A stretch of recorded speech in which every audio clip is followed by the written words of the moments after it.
सुधा समाधान।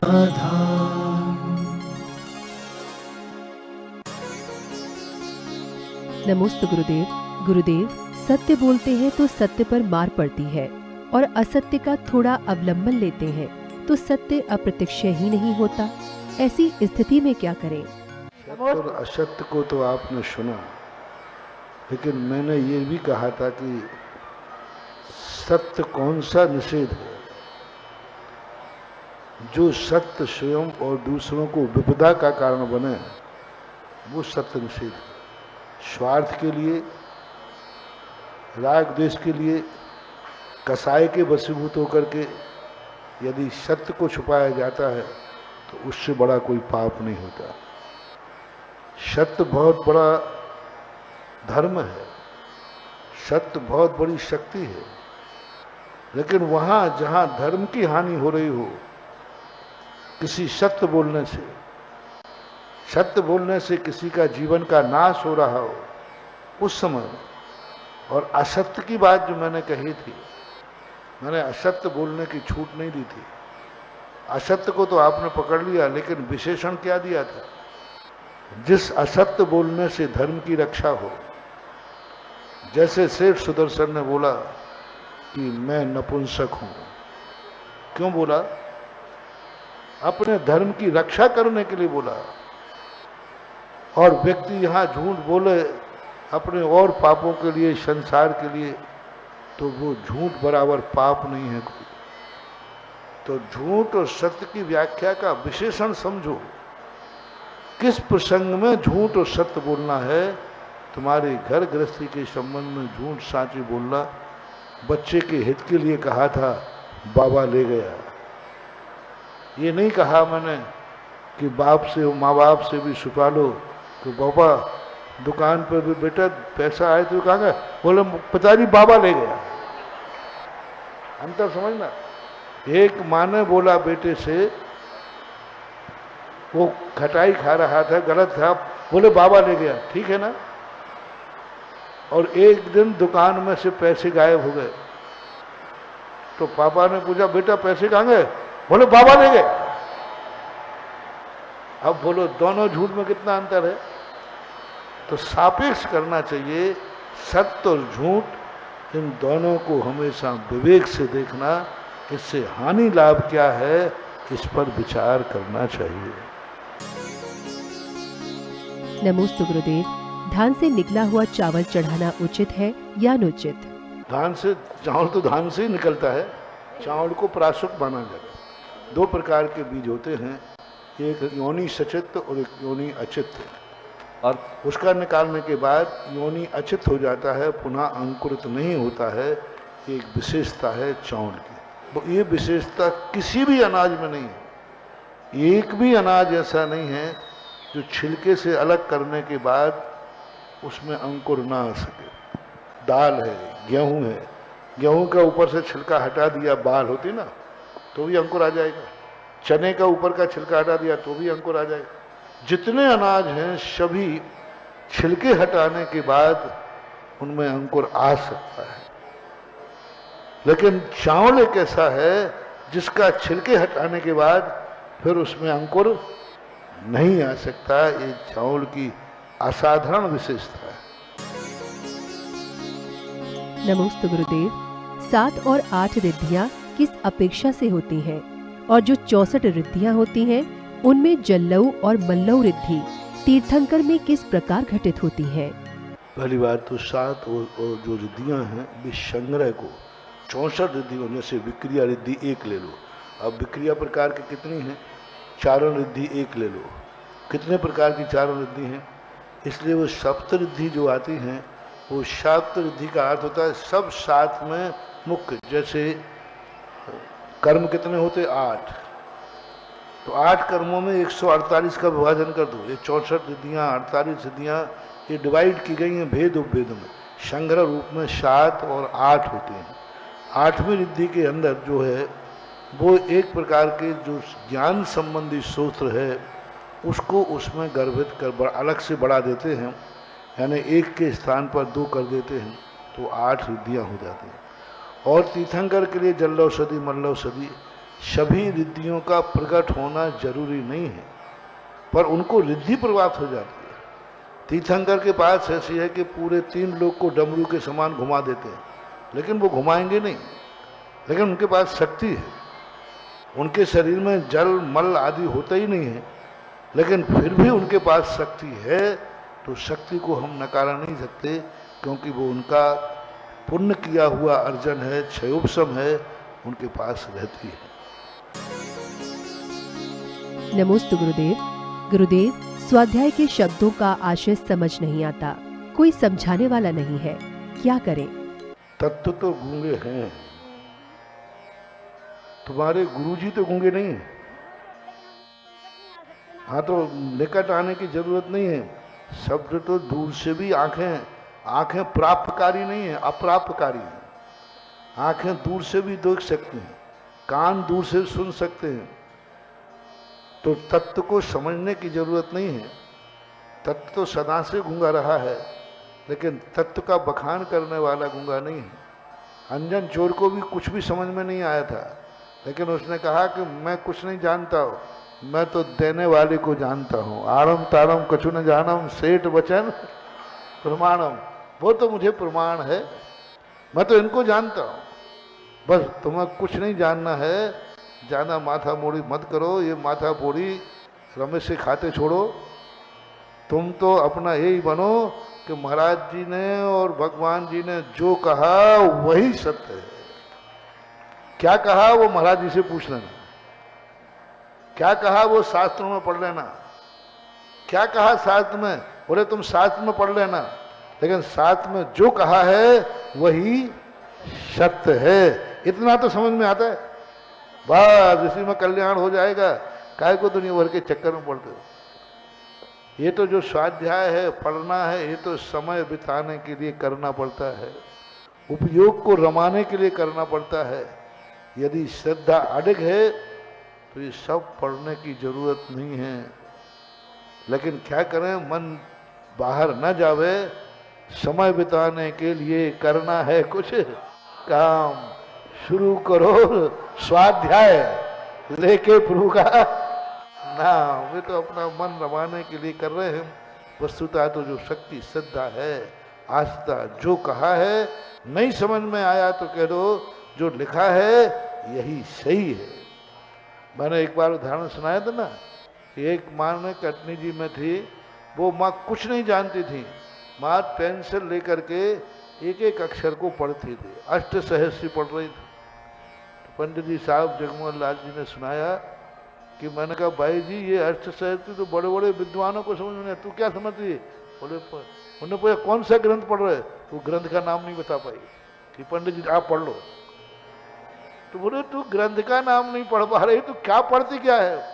बोले मुझे कुछ नहीं आता, बस मेरे मन में एक भाव आया, जो आचार्यों ने लिखा है उसको एक बार आंखों से देख लो। क्या गजब! उच्चारण भी नहीं आता था। महावीर पढ़े तो माँ आ की मात्रा, माँ हा आ की मत, ऐसे पढ़ती, कुछ नहीं, बस उसको बस उच्चारण करती थी, आंखों से देख लूं बस। बड़े बड़े स्वाध्याय करने वालों को वो पुण्यबंध नहीं होगा जो उसको होगा। तो अपन को एक ही बात रखो, कम से कम हमें जो पढ़ने आ रहा हूँ आंखों से देख रही हूँ। कुछ नहीं समझ में आ रहा है, कम से कम गुरु के वचन मुख से कानों में आ रहे हैं, तो इतने मात्र से भी बेड़ा पार हो जाएगा। अब डिप्रेशन नहीं होगा, शांत। नमोस्तु गुरुदेव। संक्रमण और विषय योजना क्या पर्यायवाची है, और दोनों कौन कौन से गुण स्थान में होते हैं? दोनों भिन्न चीज है। विषय योजना में और संक्रमण में अंतर। संक्रमण दिया हुआ जो विषय है वो दान के समान है, जो वापस नहीं लिया जाता। और जो विषय योजना है वह ऋण के समान है, जो दिया है वापस भी लिया जाएगा। संयोजन विषय योजना के अंदर जो अनंतन बंदी का विषय योजना होती है वो अन्न कषाय रूप होती है, बाद में वही द्रव्य वापस ले सकता है। विषय योजना एक कर्म की होती है, मात चारित्र मोहिनी में भी अनंतानुबंधी की मात विषय योजना होती है, अन्य किसी कर्म की विषय योजना नहीं होती। संक्रमण जो है वह सभी कर्मों में चलता रहता है, किसी में स्थिति संक्रमण, किसी में निषेक संक्रमण, ये चलता रहता है। विषय योजना मात अनंतानुबंधी में कुछ प्रसंगों में, हमेशा नहीं होती वो। जब छायक सम्यक दर्शन प्राप्त करना हो या द्वितीयोपसम सम्यक दर्शन प्राप्त करना हो तभी वह विषय योजना होती है, अन्य समय विषय योजना नहीं होती है। संक्रमण कभी भी कोई भी जीव किसी भी रूप में कर सकता है। विषय योजना चौथे गुण स्थान से लेकर के सप्तम गुण स्थान तक अनंतानुबंधी की विषय योजना होती है। संक्रमण मिथ्यात् गुण स्थान से लेकर के ऊपर के गुण स्थान यानी 10वें गुण स्थान तक स्थूल रूप से चलता रहता है। ये दोनों में संक्षिप्त अंतर है। नमोस्तु गुरुदेव। एक घर में माँ बाप दो बच्चों का एक ही तरह का लालन पालन करते हैं, फिर भी एक बच्चा सही रास्ते पर चलता है और दूसरा गलत रास्ते पर। कृपया समाधान करें। दो फूल साथ फूले, किस्मत जुदा जुदा है, एक धूल में पड़ा है और एक शीश पे चढ़ा है। एक माँ के दो बेटे थे, एक का राम ने गला उतार दिया और एक ने राम ने गले लगा लिया। एक को गले लगा लिया, एक का गला उतार दिया। तो ये होता है। अब इस संबंध में तो आपकी परिस्थितियां ही काम करेंगी, किस परिस्थितियों में आप कहाँ तक साथ देना पड़ रहा है और कहाँ तक उसके लिए हम अपने आप संभाल सकते हैं, क्योंकि सामने वाला तो जाने वाला नहीं है। दुष्टता से दूर होने का एक ही तरीका है, अपने आप को बचाओ, वह तो छूटने वाला है नहीं, बचने वाला है नहीं। एक व्यक्ति ने कहा आज प्रवचन के समय, और आज मुझे मुनि बनना है, इसी भाव में बनना है, आदित्य जैन, नयन जैन, यश जैन। देखो ये तो तुमने बनने की बात कही। अब मैं एक जिज्ञासा करता हूँ, मुझे भगवान बनना है, आप लोग क्या जवाब है? अब ये बनना है, हमने भावना व्यक्त की, आप बनने के योग्य हैं कि नहीं?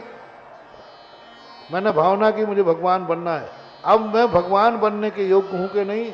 ये जिनवाणी माँ इंटरव्यू लेगी, पहला प्रश्न पूछेगा वज्र विश्राम नाराज संगनन है कि नहीं? बोले नहीं है, चल रिजेक्ट।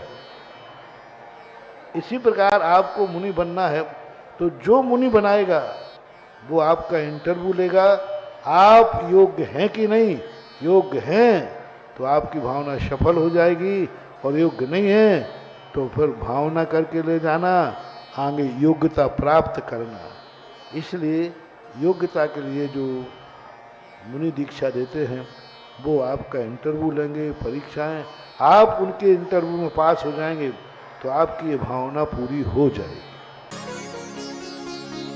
नमोस्तु गुरुदेव। किसी तीर्थंकर का जैसे ही निर्वाण होता है, उसी स्थान पर उसी समय किसी दूसरे तीर्थंकर का जन्म हो जाता है और वहाँ पर जन्म लेने वाले तीर्थंकर का नाम हो जाता है। लेकिन किसी ने बताया कि वहाँ पीठ होती है जिस कारण तीर्थंकर का नाम होता है। कृपया समाधान करें।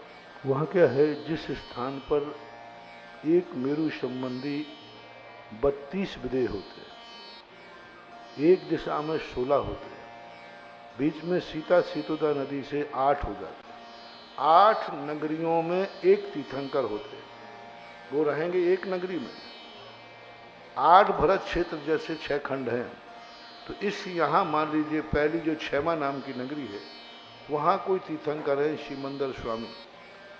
तो वहाँ पर उनको निर्माण होने के बाद जो 7 नगरियाँ खाली हैं, उनमें से किसी एक नगरी में दूसरा तीर्थंकर जन्म ले लेगा।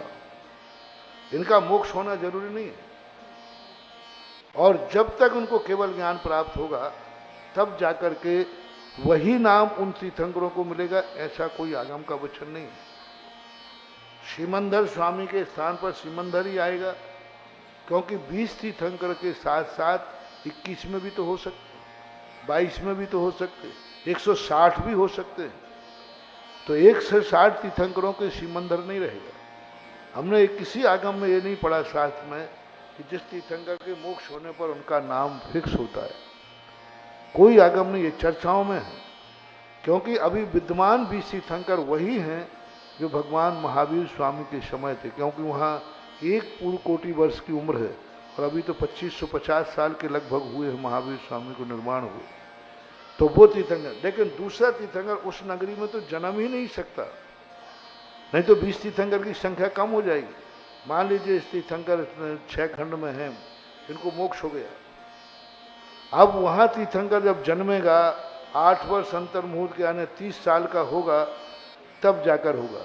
2 कल्याणक वाले को भी लेंगे तो 2 कल्याणक वाले को भी दीक्षा होते समय उनको मोक्ष होने पर तुरंत उसी नगरी में दूसरा तीर्थंकर होना अनिवार्य नहीं है। 8 में से कोई रहेगा, 4 तीर्थंकर हैं एक दिशा में, तो 8 नगरियों का एक तीर्थंकर, 8 नगरियों का एक तीर्थंकर, किसी एक नगरी में कोई का कोई होना अनिवार्य है। कम से कम, अधिकतम 2 रह सकते हैं।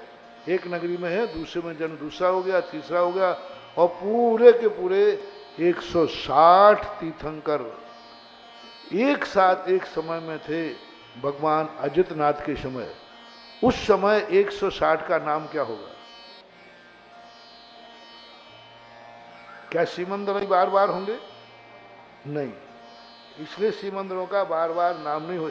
160 के अलग अलग नाम हैं। तो ऐसा एक कोई आगम वचन तो नहीं है कि उन तीर्थंकर के मोक्ष जाने पर वही होगा।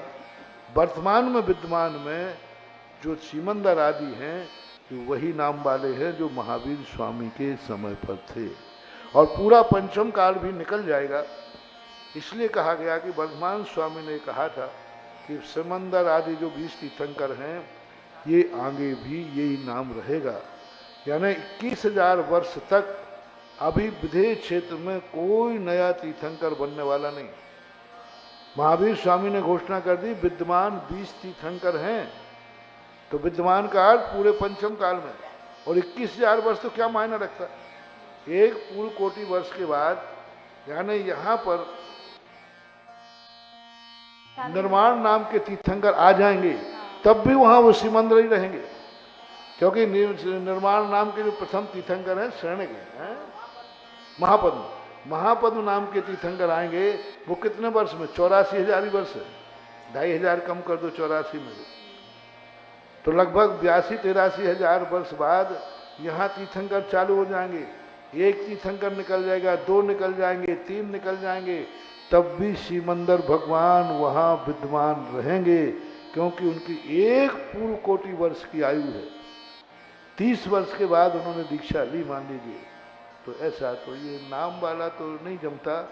बाकी एक के निर्माण होते ही किसी ना किसी को 20 से कम नहीं होंगे, बढ़ सकते। सुधा समाधान